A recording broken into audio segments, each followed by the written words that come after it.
MADISON REIDY Last updated 1729, September 28, 2017. The numbers show 40% of New Zealand millennials do not have a will. The streets of Auckland City gave the same disappointing result.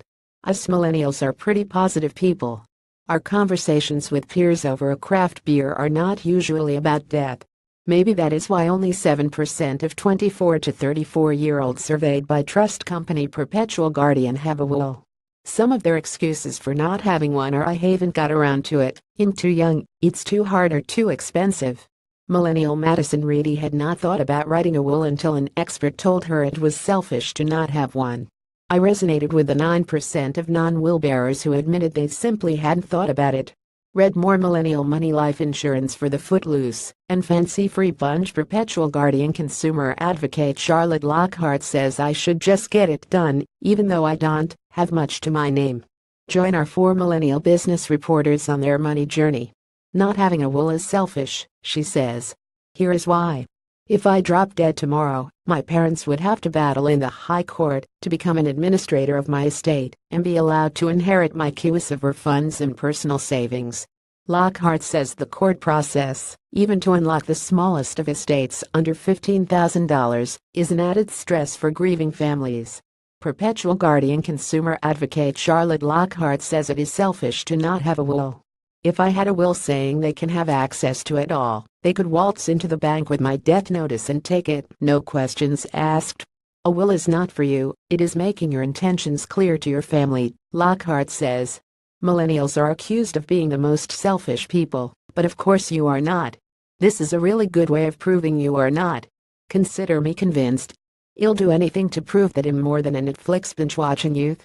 Lockhart says, if I pen my parents can have my quiver funds, my sister gets my wardrobe, on a piece of refill, and had 2 colleagues sign it, that would be a perfectly valid will.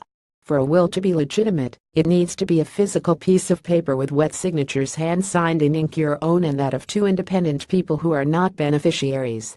Lockhart says the witnesses do not even have to read the will, they just have to see you sign it, and do the same. She agrees the pen and paper rule is a bit ancient. But, the law is the law. A hot tip: if you take the do-it-yourself approach, make sure you store the will where it can be found. The legal long road: once upon a time, you had to knock on a lawyer's office door to have them write your will for you.